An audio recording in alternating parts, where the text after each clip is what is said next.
Good morning, welcome back with another video. I just prepared some broccoli, bit of kale and some sweet corn.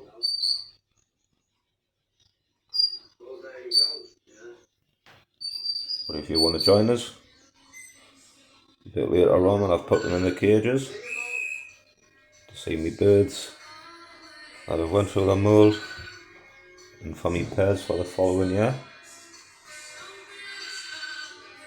for 2025. As you can see here, a little morning treat for them.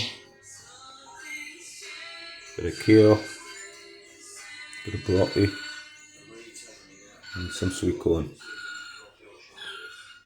If you like what you've seen, give it a look of a like, and I'll show you a little video later on today from this morning of me birds eating the broccoli, a bit of sweet corn and that kale. If you like what you're seeing, smash the like button there.